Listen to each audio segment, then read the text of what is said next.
Dustin, we mentioned you couldn't quite convert in some long balls last week. You definitely took care of that tonight. Right from the get-go, hit one and really kept going at it, and got quite a few of them. Just kind of talk about that. Yeah, I mean, like I said, that's who we are. It's a big part of our offense. It's something we believe in. So it's something we invest a lot of time in, and we kind of just got to continue to improve week in and week out. And it's really cool to kind of see these guys start to grow up and develop and mature, and to be able to see guys take that next step and be big playmakers has been really awesome. You had a 300-yard throwing day against Maryland. It's been there. You had some good rushing days. I thought today was the first one this year, at least, where you really kind of were able to do both at a very high level. Just kind of talk about what the difference was today and what was going on out there.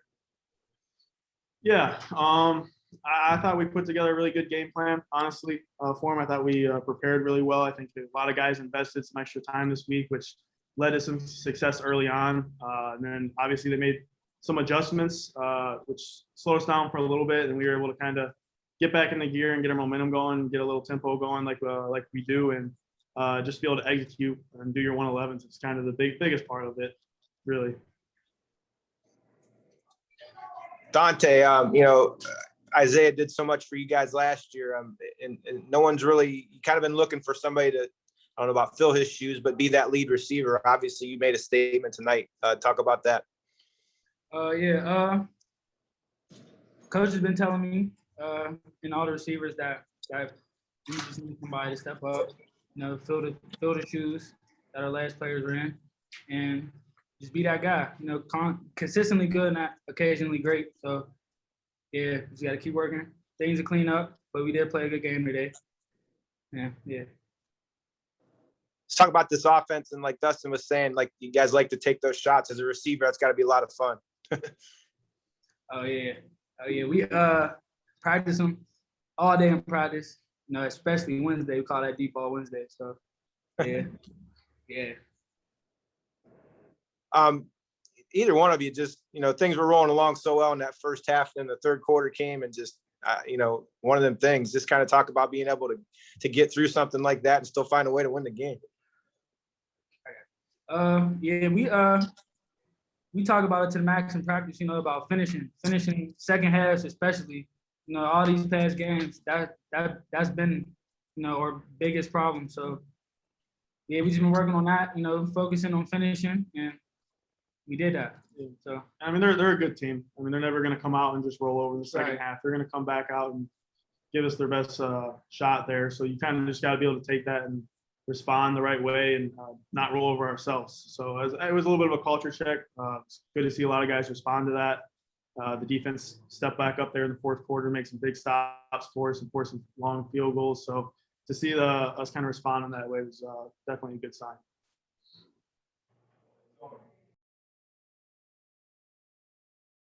All right, guys, let's move things along. Let's go to Rob DeFranco from the Morning Journal. Do you have any questions for Dustin and or Dante?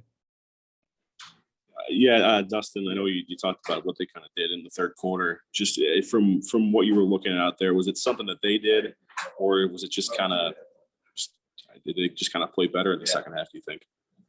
I would say a little bit of both. I mean, they kind of in the second half kind of just pinned their ears back and came after us a little bit and kind of forced us to take even more shots downfield, honestly. We missed a few of those, and then we were able to start connecting again. So, I mean, they tried to just knock us out of our rhythm a little bit, which they did. I mean, like I said, they're a good team. They're well coached. But just to be able to kind of find ourselves again and get back on track was the biggest part of it. And then I guess just for both of you, just I know, how big is it to play in a game like this where you guys are tested in conference? I know you kind of had it last week, but just how big is that for you guys kind of trying to, I guess, build upon something like this? It was probably one of the biggest games we needed to play, because especially what happened last year, they gave us a good fight last year. So this year we played with a chip on our shoulder, and yeah, we just had to come out with a win. Yeah, I mean, obviously any East Division game means a little bit more. Got to kind of win those ones. Those are always even bigger than the crossover games, but just I mean, like Cephas said, just to be able to kind of get those guys back, knowing that they're one of the contenders to come out of the East, to be able to come out on top in this one was a big one for sure. Let's go to James Oswald from the Kent Stater. You have any questions for Dustin or for Dante? Yeah, this is for both of you guys. On that last game-winning drive, you guys really were connecting well, capping off with the touchdown that kind of put the game away there. Can you guys just talk about what was going on that drive and why you guys were connecting so well there at the end? I mean, like I said, they were kind of in that second half. Their game plan was just kind of pin their ears back and make us win one-on-ones.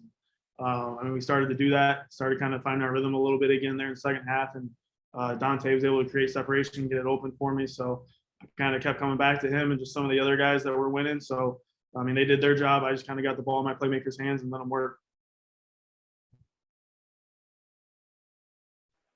You guys are 2-0 on top in the back East. How important are these early conference games to get these wins like this and kind of use that motivation to carry on to the other conference games this early on? It's very important. I think it's important because it'll keep us on a good path, keep our momentum up, keep us focused.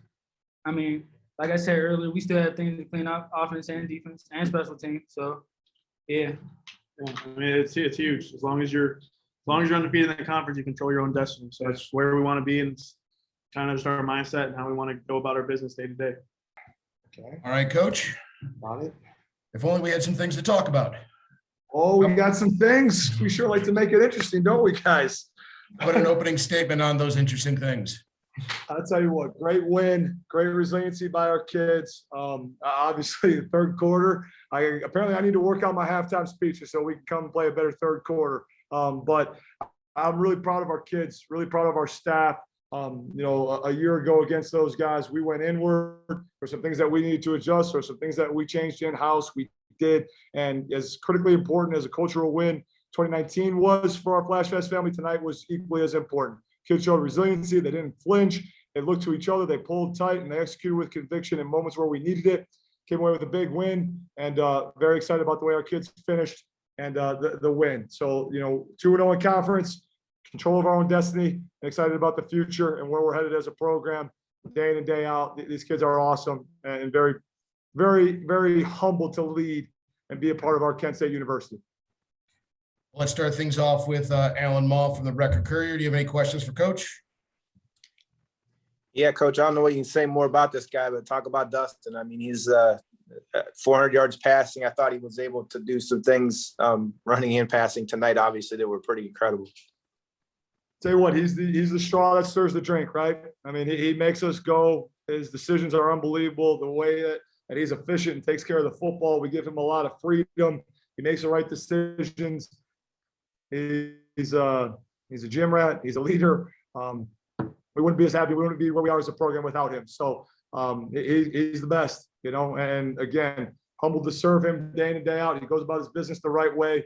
And I tell you what, when one of your best players is one of your hardest workers, one of your most humble kids, really sets the tone for everyone in our Flash Fest family. And he leads by example, leads vocally. And then when it counts the most, he goes out and performs and competes his tail off. And, it's no surprise because of the way that he performs, the way that he carries himself, and the way that he prepares, that he has evenings like this day in and day out. He mentioned that what they did kind of dictated all the shots you took. You've obviously missed a few of those deep shots lately, but you come out, hit one right away, and no way you could hit them all tonight because you took so many, but just kind of talk about what led to all those. No risk it, no biscuit. Knew that our line was going to do a great job protecting, knew that we were going to get great calculated shots downrange, have a high confidence in our kids as they continue to grow and develop day in and day out, and the way that they're practicing, the way they're preparing. The throw game has gotten better and better week in and week out. So have high confidence in those kids, trust them incredibly. And what a lot of people think is high risk throws, or, that there's not a whole lot of bang for their buck. It's who we are. It's what we do. We're going to stretch the field vertically, horizontally, keep you on your heels, keep you on your toes, play fast, have fun, and go get after it. How much does the rushing tech been consistent pretty much all year? How much does that kind of the ability to do that pretty consistently kind of feed into that as well? It's great, right? Like how we talk about kind of space numbers and leverage. If you're able to rush the ball consistently, then you got to make a choice defensively where you're going to put your people, how you're going to distribute them. And with how successful we've been rushing the ball, it means that people need to commit numbers down to the box. And then because of that, we get isolations and one-on-ones downfield. And again, our kids have continued to grow and develop, and the pass protection has been solid. So, we're able to dictate some things on our terms and take the necessary and calculate shots when we need to. And our kids love playing this way. So they respond and they make plays accordingly.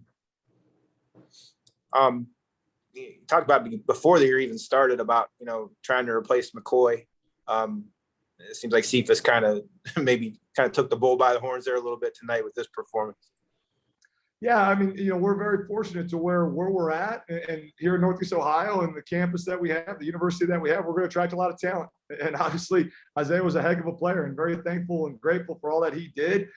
Because of his success, we're able to bring in and acquire great talent behind him. And the guys work tremendously hard, and they're able to step up on these stages. And Slim, as I affectionately like to call him, has done a great job, week in and week out. And I tell you what, ever since that Maryland week of preparation, he's really been practicing at a higher level. And it's been great to see that preparation and his work ethic and not getting frustrated with the lack of early success in the season and just putting his chin to his chest and going to work has really reaped the benefits of that hard work. And week in and week out, he's gone and just done the little things the right way and practiced at a higher and higher level. So it's not surprising that he has another productive night.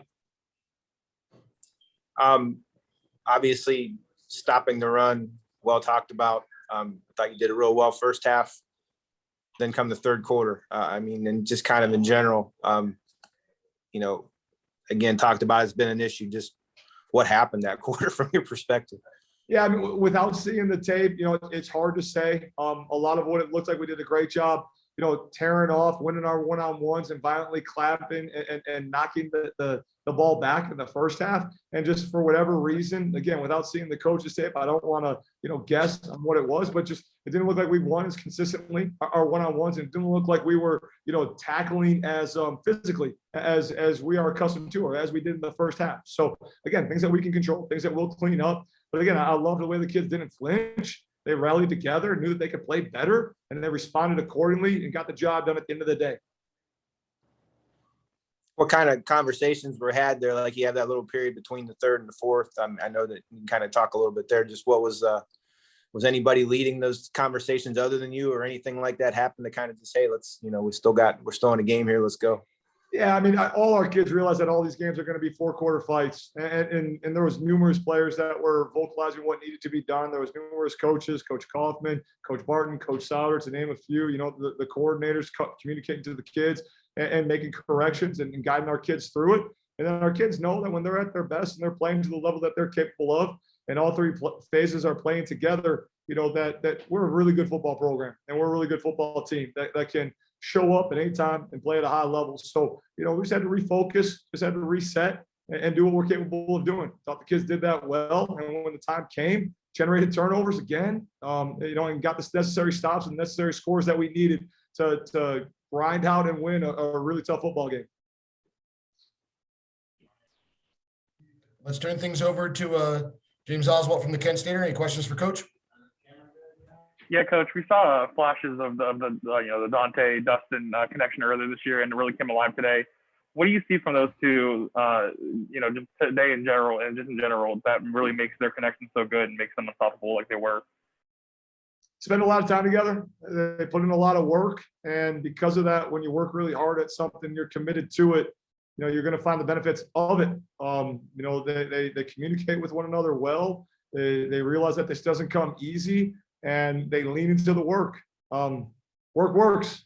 The production in the night where you get 18 targets, 13 catches, 186 yards, and 3 tutties.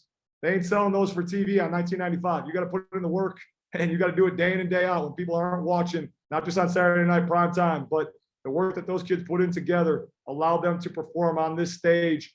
And again, I've said it before, again, not just those kids, but all of our kids. This is the first of many, hopefully, big stage that we're going to get to step onto. Is the first, primetime action game. And no matter how big the stage gets or how bright it gets, our kids and the light that they have inside of them is going to shine brightest. And our kids stepped up on a big stage tonight. I'm very proud of them. The red zone offense was talked about in the past. Similar to last week, 5 for 6, doing well down there. Whatever allowed you guys to step up in the conference play to see success down there? Again, leaning into it. don't run from it. Look inward, realize, where can we get people in the best spots to have the most success? We're able to do that.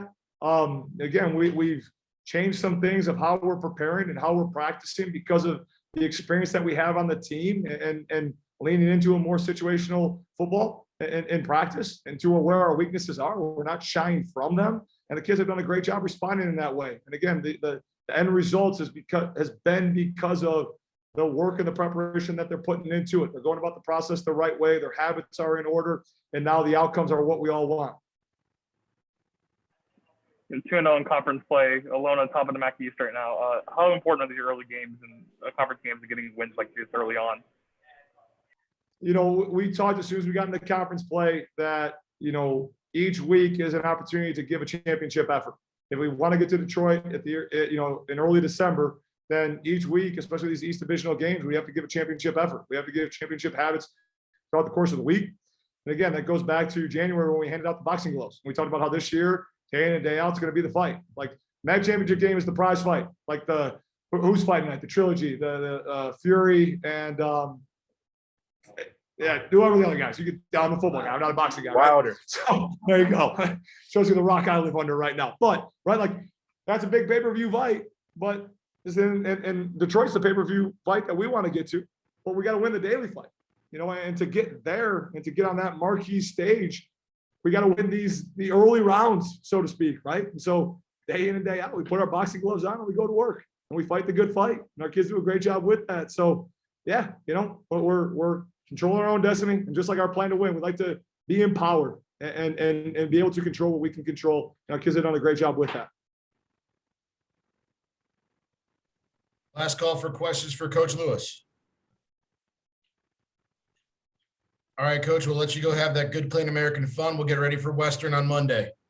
Let's do it. Go Flashes.